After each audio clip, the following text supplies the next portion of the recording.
The Call of the Wild by Jack London. Read by Lanternside. Part 7. Chapter 7. The Sounding of the Call. When Buck earned $1,600 in 5 minutes for John Thornton, he made it possible for his master to pay off certain debts and to journey with his partners into the East after a fabled lost mine. Many men had sought it, few had found it, and more than a few there were who had never returned from the quest. This lost mine was steeped in tragedy and shrouded in mystery. No one knew of the first man. The oldest tradition stopped before it got back to him. From the beginning there had been an ancient and ramshackle cabin. Dying men had sworn to it, and to the mine the site of which it marked, clinching their testimony with nuggets that were unlike any known grade of gold in the Northland. But no living man had looted this treasure house, and the dead were dead. Wherefore John Thornton and Pete and Hans, with Buck and half a dozen other dogs, faced into the east on an unknown trail, to achieve where men and dogs as good as themselves had failed. They sledded 70 miles up the Yukon, swung to the left into the Stewart River, past the Mayo and the McQuestion, and held on until the Stewart itself became a streamlet, threading the upstanding peaks which marked the backbone of the continent. John Thornton asked little of man or nature. He was unafraid of the wild. With a handful of salt and a rifle, he could plunge into the wilderness and fare wherever he pleased and as long as he pleased. Being in no haste, Indian fashion, he hunted his dinner in the course of the day's travel, and if he failed to find it, like the Indian, he kept on traveling, secure in the knowledge that sooner or later he would come to it. So on this great journey into the East, straight meat was the bill of fare. Ammunition and tools principally made up the load on the sled, and the time card was drawn upon the limitless future. To Buck it was boundless delight, this hunting, fishing, and indefinite wandering through strange places. For weeks at a time they would hold on steadily, day after day, and for weeks upon end they would camp, here and there, the dogs loafing and the men burning holes through frozen muck and gravel, and washing countless pans of dirt by the heat of the fire. Sometimes they went hungry, sometimes they feasted riotously, all according to the abundance of game and the fortune of hunting. Summer arrived, and the dogs and men packed on their backs, rafted across blue mountain lakes, and descended or ascended unknown rivers in slender boats, whipsawed from the standing forest. The months came and went, and back and forth they twisted through the uncharted vastness, where no men were, and yet where men had been, if the lost cabin were true.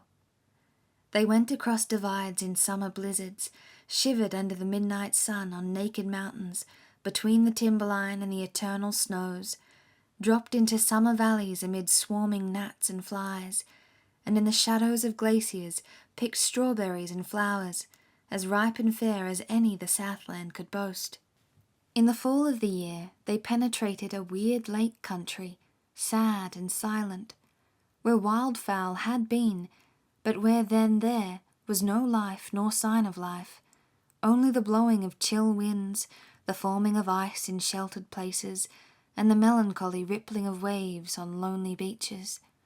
And through another winter they wandered on the obliterated trails of men who had gone before.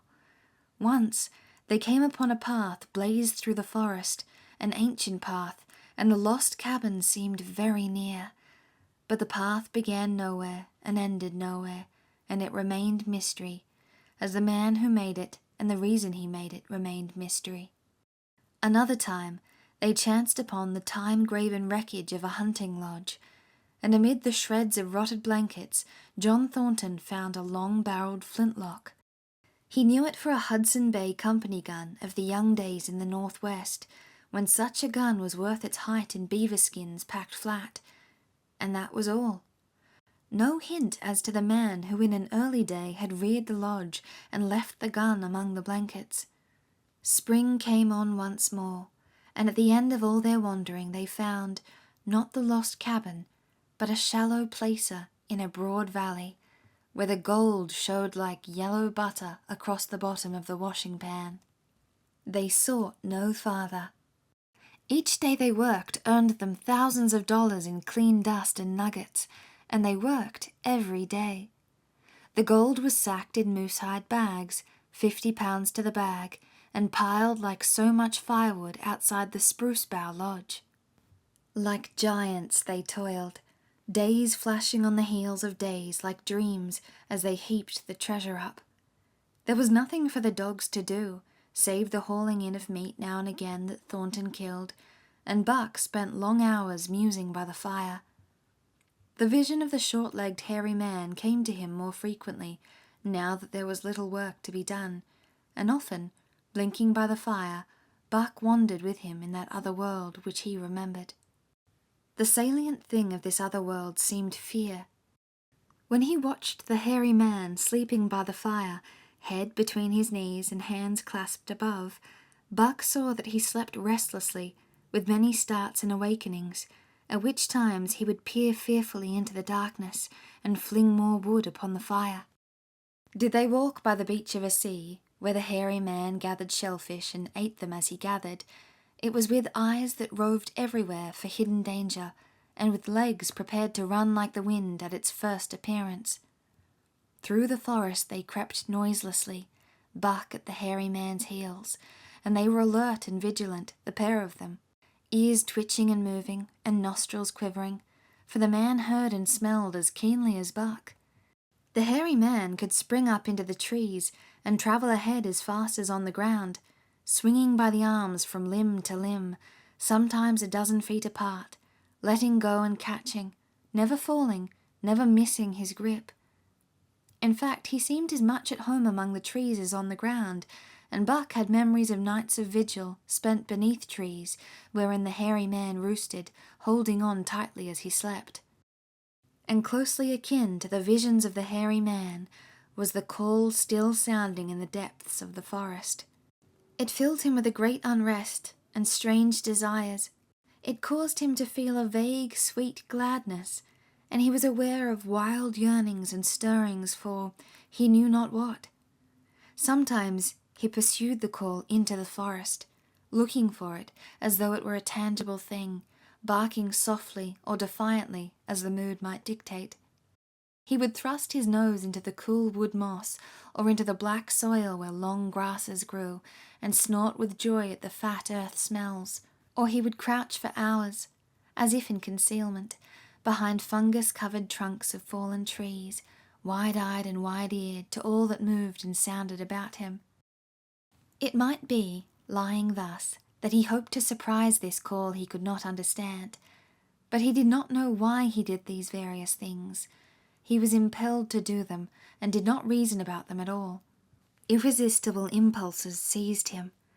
He would be lying in camp, dozing lazily in the heat of the day, when suddenly his head would lift, and his ears cock up, intent and listening, and he would spring to his feet and dash away, and on for hours, through the forest aisles and across the open spaces where the tufted cotton grass bunched. He loved to run down dry watercourses, and to creep and spy upon the bird life in the woods. For a day at a time he would lie in the underbrush, where he could watch the partridges drumming and strutting up and down.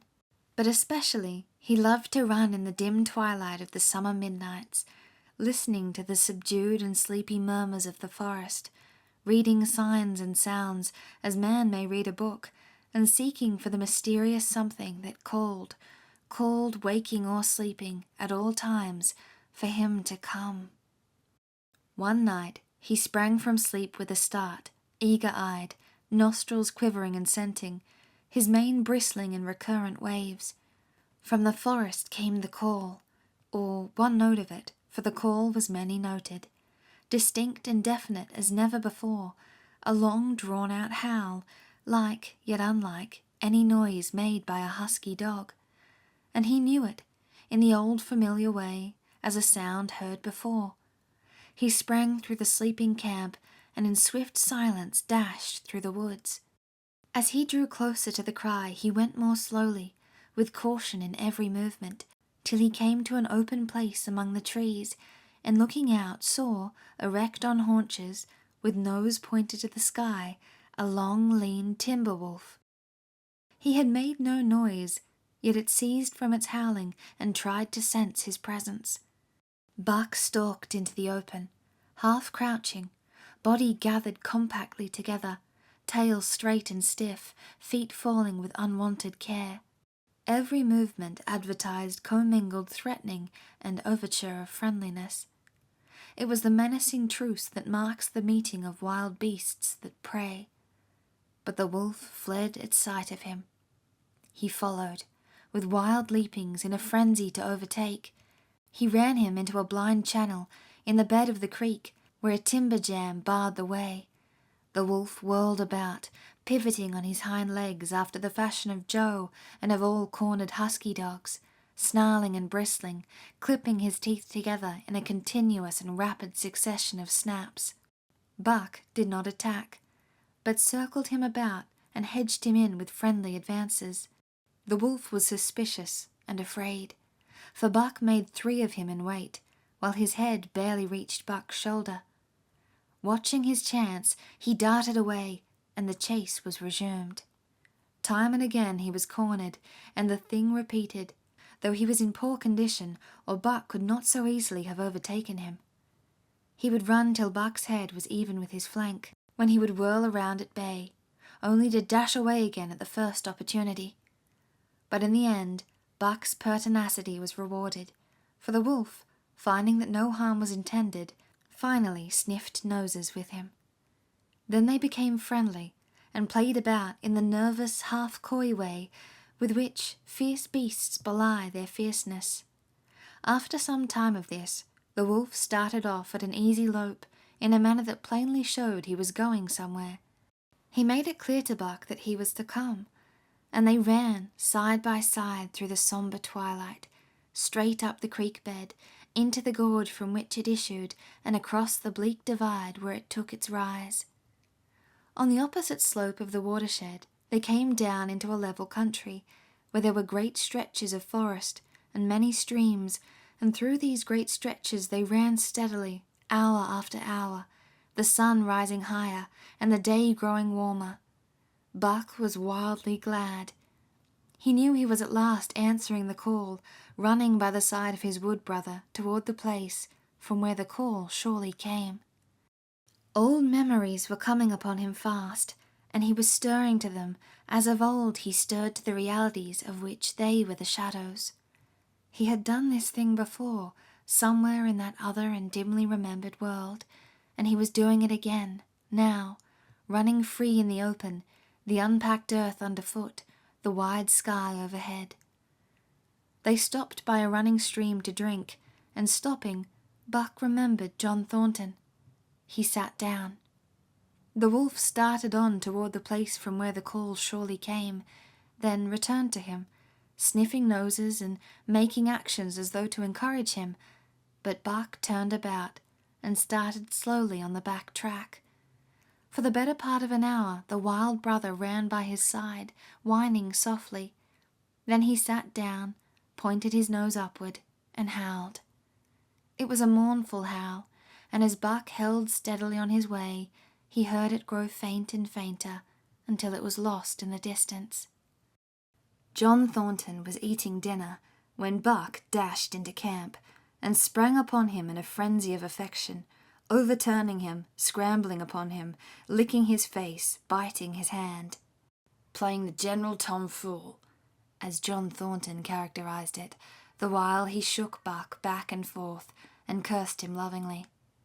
For 2 days and nights Buck never left camp, never let Thornton out of his sight. He followed him about at his work, watched him while he ate, saw him into his blankets at night and out of them in the morning. But after 2 days the call in the forest began to sound more imperiously than ever. Buck's restlessness came back on him, and he was haunted by recollections of the wild brother, and of the smiling land beyond the divide, and the run side by side through the wide forest stretches. Once again he took to wandering in the woods, but the wild brother came no more, and though he listened through long vigils, the mournful howl was never raised. He began to sleep out at night, staying away from camp for days at a time, and once he crossed the divide at the head of the creek and went down into the land of timber and streams. There he wandered for a week, seeking vainly for fresh signs of the wild brother, killing his meat as he travelled, and travelling with the long, easy lope that seems never to tire. He fished for salmon in a broad stream that emptied somewhere into the sea, and by this stream he killed a large black bear, blinded by the mosquitoes while likewise fishing, and raging through the forest helpless and terrible. Even so, it was a hard fight, and it aroused the last latent remnants of Buck's ferocity. And 2 days later, when he returned to his kill and found a dozen wolverines quarrelling over the spoil, he scattered them like chaff, and those that fled left 2 behind who would quarrel no more. The blood-longing became stronger than ever before. He was a killer, a thing that preyed, living on the things that lived, unaided, alone, by virtue of his own strength and prowess, surviving triumphantly in a hostile environment where only the strong survived. Because of all this, he became possessed of a great pride in himself, which communicated itself like a contagion to his physical being. It advertised itself in all his movements, was apparent in the play of every muscle, spoke plainly as speech in the way he carried himself, and made his glorious furry coat, if anything, more glorious. But for the stray brown on his muzzle and above his eyes, and for the splash of white hair that ran midmost down his chest, he might well have been mistaken for a gigantic wolf, larger than the largest of the breed. From his Saint Bernard father he had inherited size and weight, but it was his shepherd mother who had given shape to that size and weight. His muzzle was the long wolf muzzle, save that it was larger than the muzzle of any wolf, and his head, somewhat broader, was the wolf head on a massive scale. His cunning was wolf cunning and wild cunning. His intelligence, shepherd intelligence, and Saint Bernard intelligence, and all this, plus an experience gained in the fiercest of schools, made him as formidable a creature as any that roamed the wild. A carnivorous animal, living on a straight meat diet, he was in full flower, at the high tide of his life, overspilling with vigour and virility. When Thornton passed a caressing hand along his back, a snapping and crackling followed the hand, each hair discharging its pent magnetism at the contact. Every part, brain and body, nerve tissue and fibre, was keyed to the most exquisite pitch, and between all the parts there was a perfect equilibrium or adjustment. To sights and sounds and events which required action, he responded with lightning-like rapidity. Quickly as a husky dog could leap to defend from attack or to attack, he could leap twice as quickly. He saw the movement or heard the sound, and responded in less time than another dog required to compass the mere seeing or hearing. He perceived and determined and responded in the same instant. In point of fact, the 3 actions of perceiving, determining, and responding were sequential, but so infinitesimal were the intervals of time between them that they appeared simultaneous. His muscles were surcharged with vitality and snapped into place sharply, like steel springs. Life streamed through him in splendid flood, glad and rampant, until it seemed that it would burst him asunder in sheer ecstasy and pour forth generously over the world. "Never was there such a dog," said John Thornton one day as the partners watched Buck marching out of camp. "When he was made, the mould was broke," said Pete.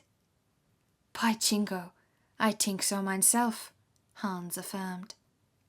They saw him marching out of camp, but they did not see the instant and terrible transformation which took place as soon as he was within the secrecy of the forest. He no longer marched.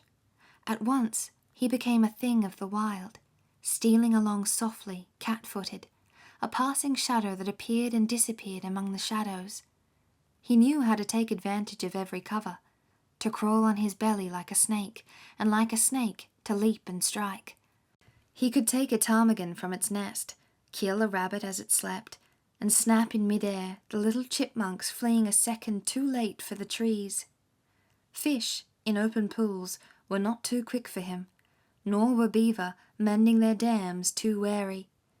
He killed to eat, not from wantonness, but he preferred to eat what he killed himself. So a lurking humour ran through his deeds, and it was his delight to steal upon the squirrels, and, when he all but had them, to let them go, chattering in mortal fear to the tree-tops. As the fall of the year came on, the moose appeared in greater abundance, moving slowly down to meet the winter in the lower and less rigorous valleys. Buck had already dragged down a stray part-grown calf, but he wished strongly for larger and more formidable quarry, and he came upon it one day on the divide at the head of the creek. A band of 20 moose had crossed over from the land of streams and timber, and chief among them was a great bull. He was in a savage temper, and, standing over 6 feet from the ground, was as formidable an antagonist as even Buck could desire. Back and forth, the bull tossed his great palmated antlers, branching to 14 points and embracing 7 feet within the tips. His small eyes burned with a vicious and bitter light, while he roared with fury at sight of Buck. From the bull's side, just forward of the flank, protruded a feathered arrow end which accounted for his savageness. Guided by that instinct, which came from the old hunting days of the primordial world, Buck proceeded to cut the bull out from the herd. It was no slight task. He would bark and dance about in front of the bull, just out of reach of the great antlers and of the terrible splay hoofs, which could have stamped his life out with a single blow. Unable to turn his back on the fanged danger and go on, the bull would be driven into paroxysms of rage. At such moments he charged Buck, who retreated craftily, luring him on by a simulated inability to escape. But when he was thus separated from his fellows, 2 or 3 of the younger bulls would charge back upon Buck and enable the wounded bull to rejoin the herd. There is a patience of the wild, dogged, tireless, persistent as life itself, that holds motionless for endless hours the spider in its web, the snake in its coils, the panther in its ambuscade. This patience belongs peculiarly to life when it hunts its living food, and it belonged to Buck as he clung to the flank of the herd, retarding its march, irritating the young bulls, worrying the cows with their half-grown calves, and driving the wounded bull mad with helpless rage. For half a day this continued. Buck multiplied himself, attacking from all sides, enveloping the herd in a whirlwind of menace, cutting out his victim as fast as it could rejoin its mates, wearing out the patience of creatures preyed upon, which is a lesser patience than that of creatures preying. As the day wore along and the sun dropped to its bed in the northwest, the darkness had come back and the full nights were 6 hours long. The young bulls retraced their steps more and more reluctantly to the aid of their beset leader. The downcoming winter was harrying them on to the lower levels, and it seemed they could never shake off this tireless creature that held them back. Besides, it was not the life of the herd or of the young bulls that was threatened. The life of only one member was demanded, which was a remoter interest than their lives, and in the end they were content to pay the toll. As twilight fell, the old bull stood with lowered head, watching his mates, the cows he had known, the calves he had fathered, the bulls he had mastered, as they shambled on at a rapid pace through the fading light. He could not follow, for before his nose leapt the merciless fanged terror that would not let him go. 300 weight more than half a ton he weighed. He had lived a long, strong life, full of fight and struggle, and at the end he faced death at the teeth of a creature whose head did not reach beyond his great knuckled knees. From then on, night and day, Buck never left his prey, never gave it a moment's rest, never permitted it to browse the leaves of trees or the shoots of young birch and willow. Nor did he give the wounded bull opportunity to slake his burning thirst in the slender trickling streams they crossed. Often, in desperation, he burst into long stretches of flight. At such times Buck did not attempt to stay him, but loped easily at his heels, satisfied with the way the game was played, lying down when the moose stood still, attacking him fiercely when he strove to eat or drink. The great head drooped more and more under its tree of horns, and the shambling trot grew weak and weaker. He took to standing for long periods, with nose to the ground, and dejected ears dropped limply, and Buck found more time in which to get water for himself and in which to rest. At such moments, panting, with red lolling tongue, and with eyes fixed upon the big bull, it appeared to Buck that a change was coming over the face of things. He could feel a new stir in the land. As the moose were coming into the land, other kinds of life were coming in. Forest and stream and air seemed palpitant with their presence. The news of it was borne in upon him, not by sight or sound or smell, but by some other and subtler sense. He heard nothing, saw nothing, yet knew that the land was somehow different, that through it strange things were afoot and ranging, and he resolved to investigate after he had finished the business in hand. At last, at the end of the 4th day, he pulled the great moose down. For a day and a night he remained by the kill, eating and sleeping, turn and turn about. Then, rested, refreshed and strong, he turned his face toward camp and John Thornton. He broke into the long easy lope, and went on, hour after hour, never at loss for the tangled way, heading straight home through strange country, with a certitude of direction that put man and his magnetic needle to shame. As he held on, he became more and more conscious of the new stir in the land. There was life abroad in it, different from the life which had been there throughout the summer. No longer was this fact borne in upon him in some subtle, mysterious way. The birds talked of it, the squirrels chattered about it, the very breeze whispered of it. Several times he stopped and drew in the fresh morning air in great sniffs, reading a message which made him leap on with greater speed. He was oppressed with a sense of calamity happening, if it were not calamity already happened, and as he crossed the last watershed and dropped down into the valley toward camp, he proceeded with greater caution. 3 miles away, he came upon a fresh trail that sent his neck hair rippling and bristling.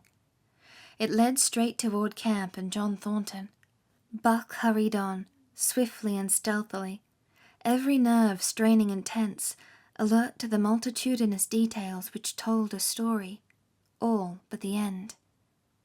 His nose gave him a varying description of the passage of the life on the heels of which he was traveling. He remarked the pregnant silence of the forest. The bird life had flitted, the squirrels were in hiding.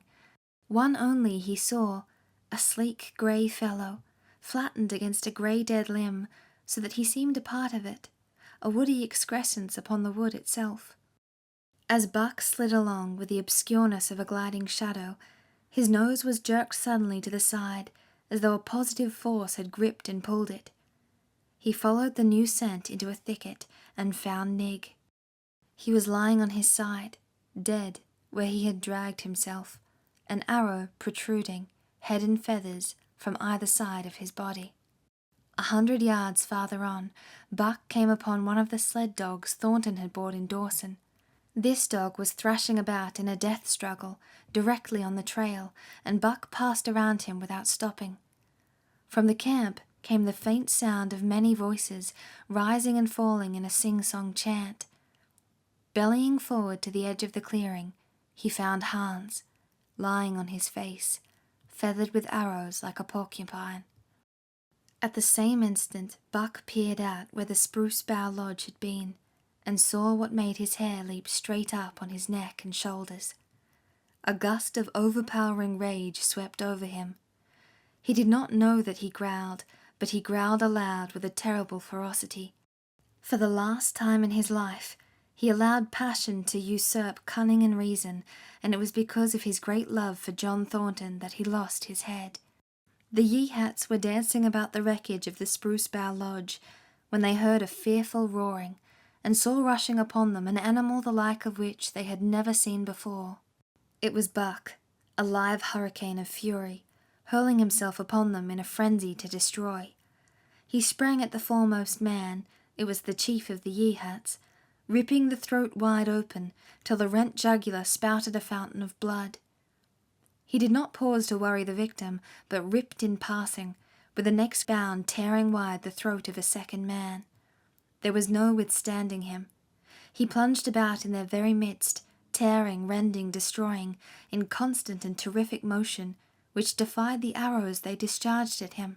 In fact, so inconceivably rapid were his movements, and so closely were the Indians tangled together, that they shot one another with the arrows, and one young hunter, hurling a spear at Buck in mid-air, drove it through the chest of another hunter, with such force that the point broke through the skin of the back and stood out beyond.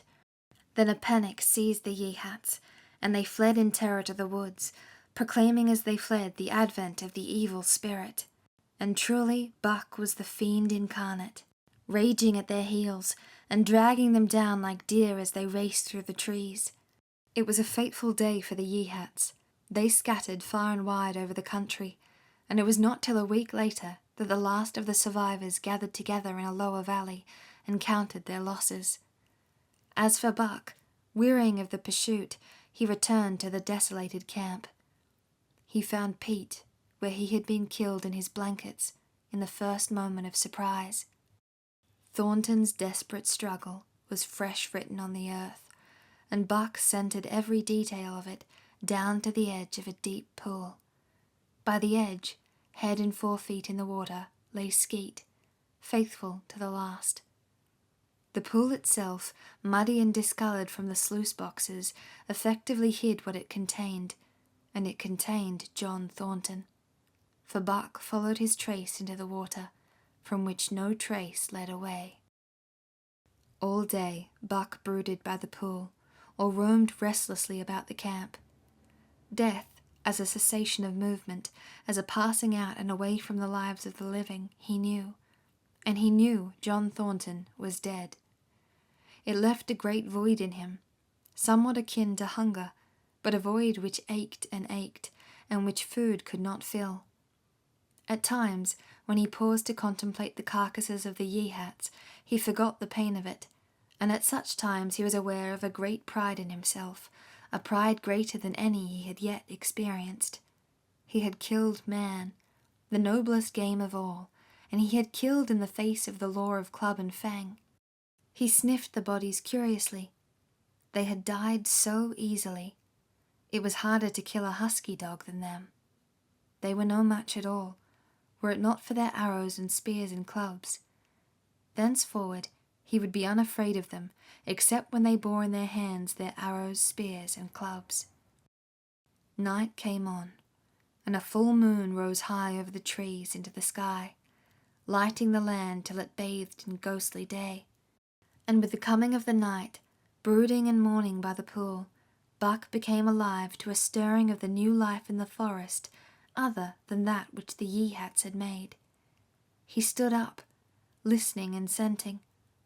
From far away drifted a faint sharp yelp, followed by a chorus of similar sharp yelps. As the moments passed, the yelps grew closer and louder.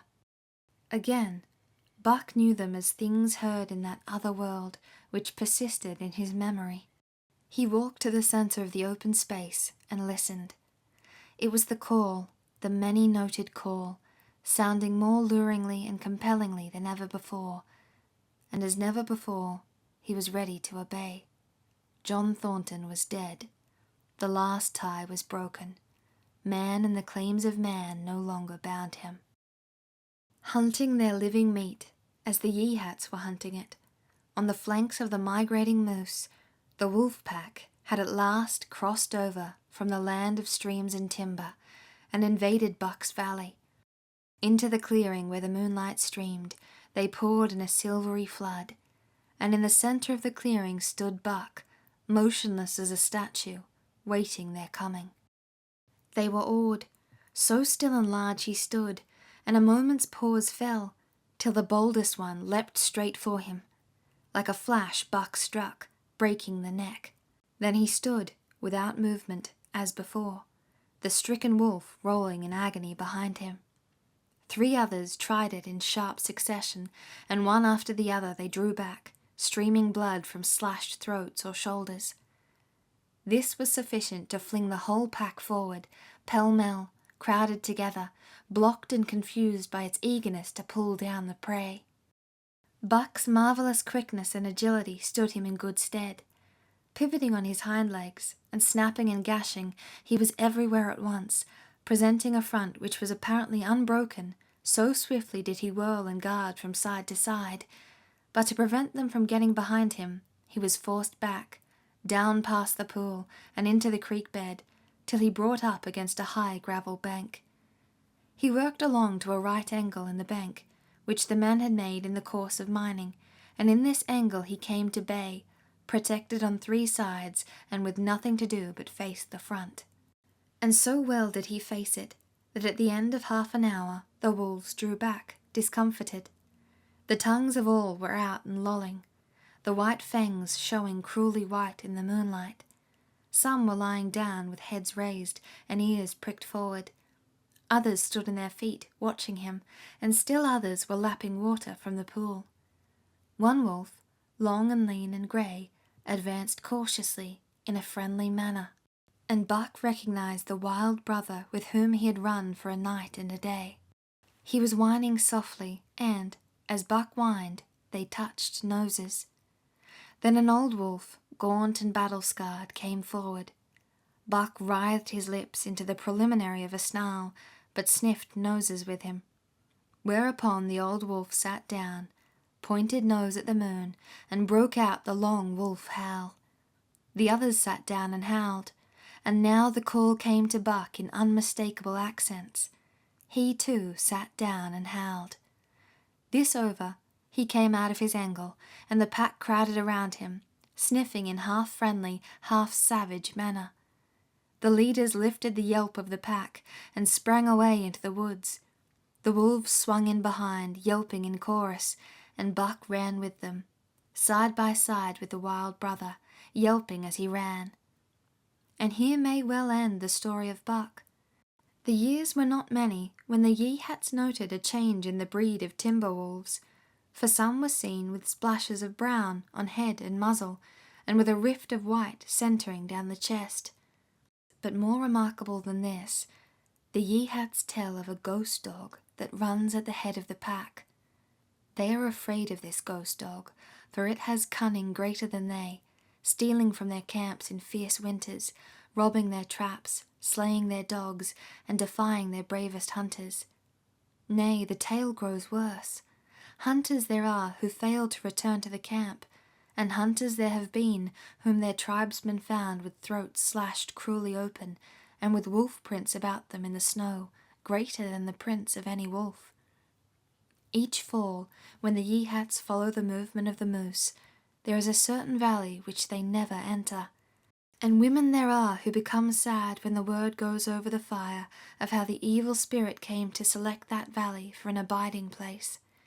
In the summers there is one visitor, however, to that valley, of which the Yeehats do not know.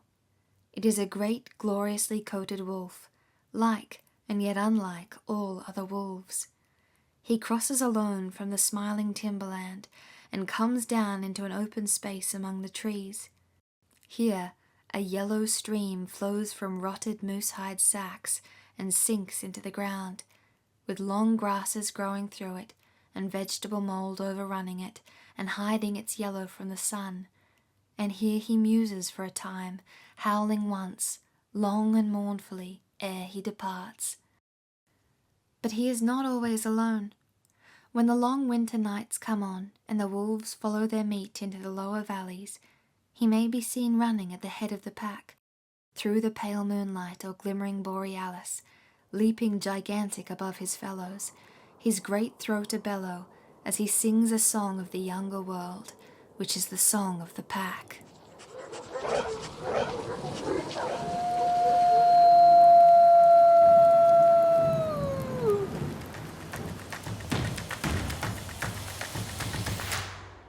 That is the end of The Call of the Wild by Jack London, read by Lanternside. Thanks for listening.